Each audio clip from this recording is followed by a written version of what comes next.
Hey guys, welcome back into Legacy. So finally I'm getting around to this little video where I'm going to talk about the Hero System 6th Edition skill rules. And this is going to be a little bit meaty because it's going to get into some of the weeds a little bit of the Hero System, but this is the meat of how the game runs because it is a skill-based system. Technically it's an effects-based system, but I'm not going to get into effects-based versus realistic. Then you're going to wind up heads everywhere. Okay, so basically what comes down to for Hero System is there's a master skill list inside the core book. I'm not going to bring up the core book to show it to you because it's not that important to know what's on there. Just know there's a master skill list.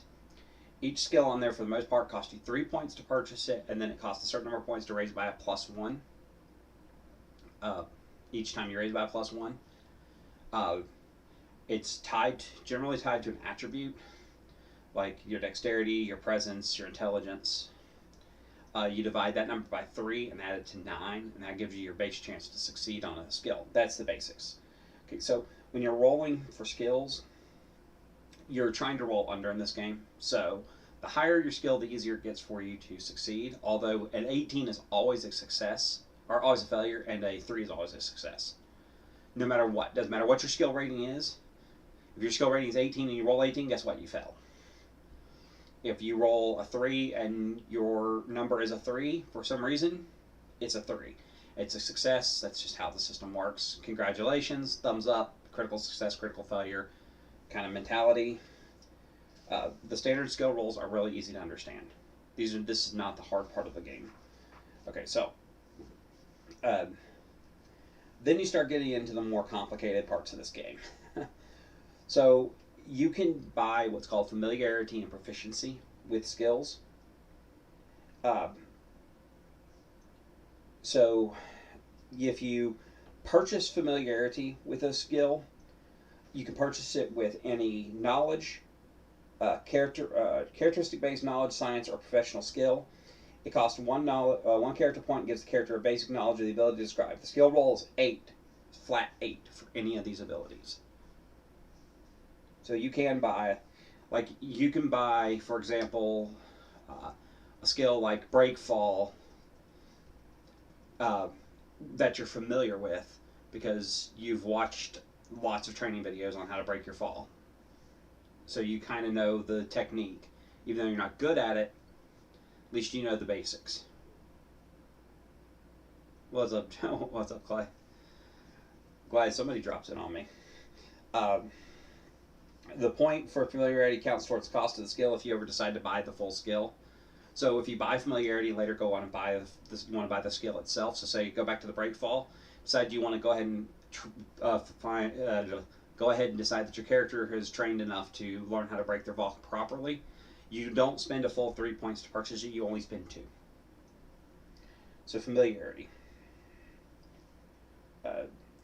and you don't add to the 8 chance to perform a skill that you're familiar with, no matter what you have. It is always just a straight 8. So taking more time doesn't impact it. Having overall skill levels doesn't impact it. Nothing impacts that number. That only applies to skills you actually have purchased. So all those things, which you're going to get into. So if you're successful in the skill roll, congratulations. The GM makes it up as he goes along and decides what success looks like and what it accomplishes, based on what you're trying to do, of course. So you're trying to pick a lock, you pick the lock. You're trying to sneak into a room without being seen, nobody sees you. Failed skill rolls, basically, if you fail to roll your number or less on the skill, you fail, and it's not really any more difficult than that. You can still get some good things out of failed rolls if you fail close enough to the number. So like if you have a 15 and you roll a 14, you roll a 16, you don't fail so spectacularly that like the bomb blows up in your face, or you're immediately caught, but you're making a hell of a lot of noise. Or there's a lot of ways to interpret this. If you've got like a 12 and you roll a 16, or 12 and you roll 17, you don't crit fail, but you roll very close to it, somebody immediately sees you. The bomb does blow up in your face. I mean, this is very commonplace in skill-based systems. If you guys have never played skill-based systems, Uh, skill v skill. Uh, Whoever's taking the initial action is going to roll first. Or if he succeeds, the character who reacts takes a negative modifier based on the first character's degree of success.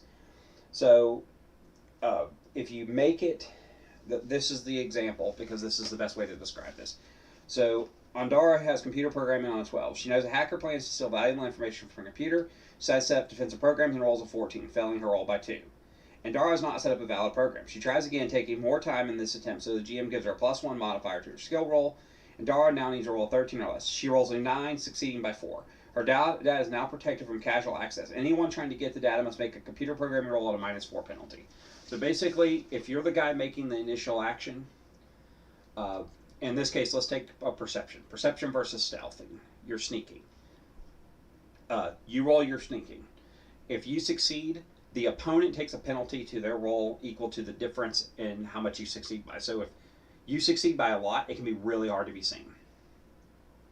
It's actually not that hard. That makes it sound a lot more complicated than it is, but it's actually really easy. Really, that's the meat of it. Okay. You could also get what we call complementary skills. You can do the character can attempt a skill roll for complementary skills. If 2 or more apply, blah, blah. For every 2 points which the character succeeds with his complementary skill rolls, he adds +1 to perform the primary skill. So let me translate that from heroese to common English. What you do is you have a complementary skill. Say you have demolitions, and then you also have a skill like electronics. You can roll your electronics, and if you succeed, for every 2 full points you succeed by, it gives you a +1 to your demolitions. So there you go. Very simple way to think of that is that it's just if you have something complementary, and it's up to the GM if something's complementary. Some things make common sense. Like I said, electronics into demolitions because a lot of bombs are electronically controlled in modern era, anyways. So that makes sense, right? But you could use complementary skills like break, fall, and stealth. For example, say you're trying to sneak your way out of a castle, and you need to get over a wall without being seen. So the first thing you'd want to do is you roll your stealth, and for every 2 points you beat your stealth by, you'd add a +1 to your break fall to make sure you don't get hurt falling off the wall. There you go, complementary skills in a nutshell. Then you get into skill modifiers. Skill modifiers are basically anything that the GM wants to apply to a skill. I mean, their examples are preparing. You can prepare extra time if it's extremely difficult, if it's easy, if there's excellent conditions, if you actually are not in a rush, you can get bonuses for that. So all those things can actually add in and subtract from scores. And they always add and subtract from your base chance. Do not add and subtract them from the roll. It makes it a lot easier if you're running this game to just say, okay, give me a... Well, let's just stick with the easy ones. Give me a stealth +3. Because you guys are wearing dark clothing and you're trying to stay out of the light. So stealth +3. Okay. So if you have a stealth of 12, it makes a stealth 15. Very much simplistic. There's not a lot of complication in that. The time chart is a little more awkward. So you can't see it, like I said, I'm not going to bring the book up just to show these little charts and everything. Basically, there's all these different time frames you can do things in. You can do it in 1 segment, 1 phase, 1 turn, 1 minute, 5 minutes, yada, yada, yada. And kind of they expound from there. And if you look at the book, you'll see them. They're in the chapter there. But if something would normally take you, say, 1 turn to complete, but you decide to take 5 minutes on it, you get a +2 to the roll because you've taken 2 additional lengths of time or time units to do it. It's a little complicated to explain it that way without looking at it, but I don't have the book right. I don't have it pulled up right now. Should have, but did not do it because I'm lazy. But basically, what winds up happening is if you take more time, you add a bonus. If you take less time, you take a subtraction from that based on how many segments, how many shifts you go up and down. So something that would take 1 turn, if you wanted to take 1 phase, would immediately take a -1 penalty.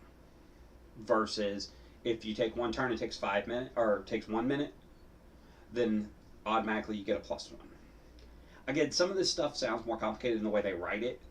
If you read this book is written in a very technical manual way, which isn't always a bad thing because the technical manual way does describe it very well, but it can come off as very complicated when the reality is the rules are very tight and very neat and very clean. They just write them in a way that makes it seem like they're not.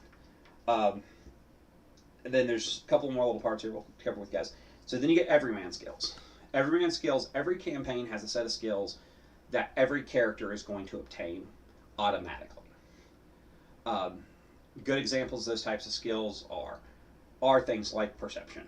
Perception is, I believe it's perception in here. No, it's not perception in here. It might be, I can't remember what it is in this one. But something along those, perception is a different thing in this. But everybody could easily get, say, deduction. Say you're running to run a pulp adventure where everyone is a detective. Everybody gets deduction automatically as an Everyman skill. Different skills. I'm trying to remember what the skill is for seeing people. I believe it is perception as an actual derived attribute in this game, unless I'm mistaken. No, it's... I can't remember offhand. I have to look at it again. Let me look at the stealth skill real quick, because that drives me crazy now that I'm thinking about it. Those are perks. I don't want perks.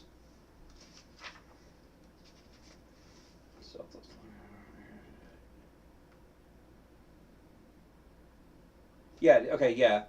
It is perception. It is versus the perception roll. So it's versus per. And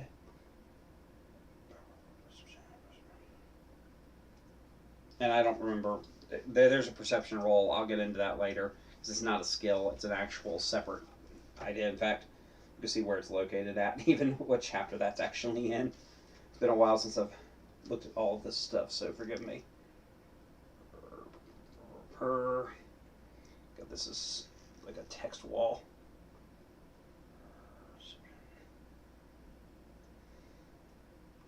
That's actually in volume 2.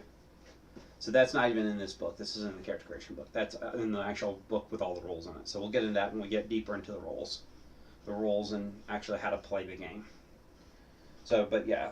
So, Everyman skills, but everything in the skill list can be an Everyman skill. And you can write them up as you want as a GM. They give good suggestions.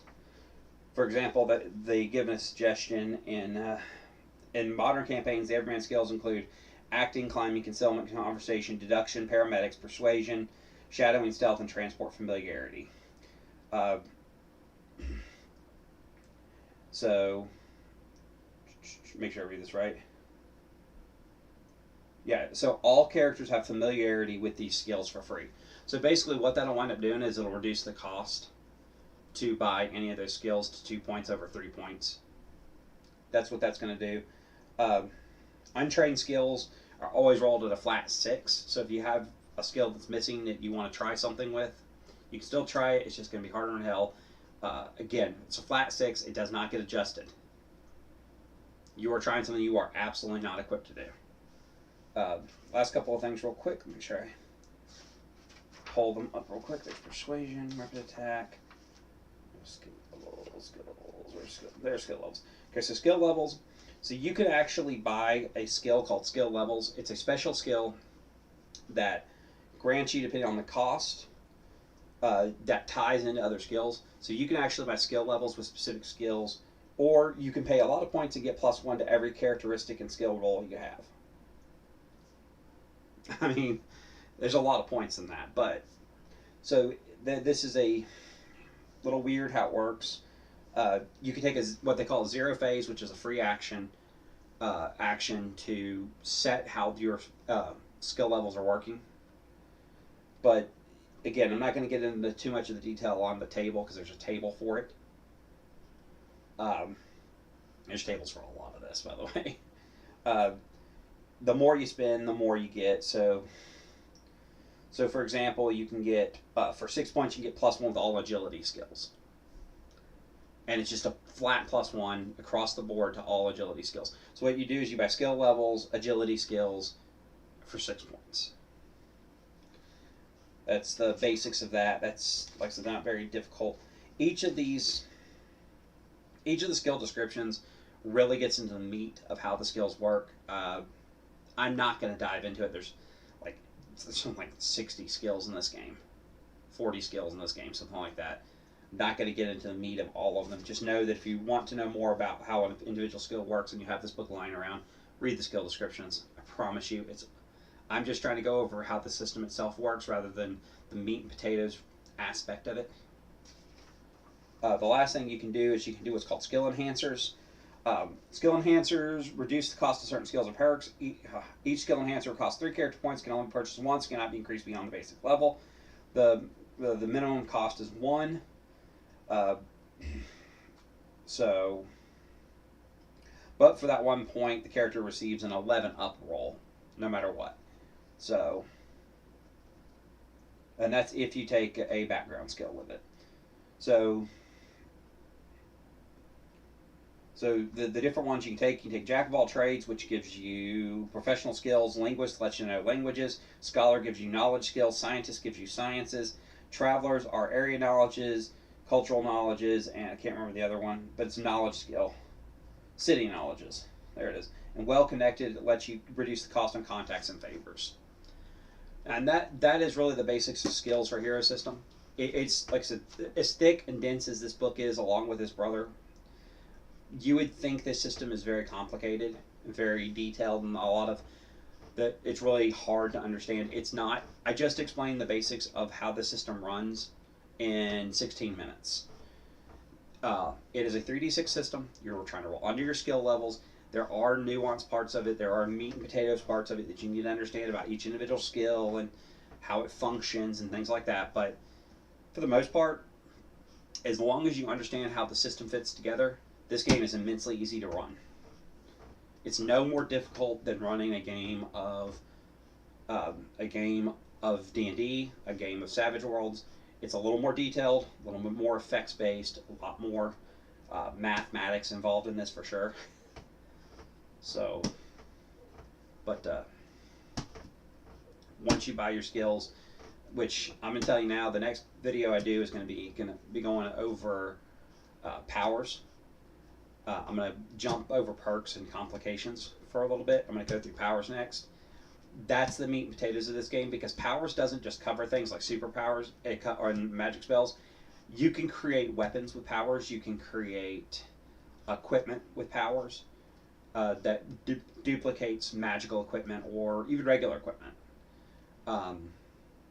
Honestly, if you're going to play this game, first time you ever play it, you don't know much about how to create powers, you don't know much about how to really do it, look at the equipment guide.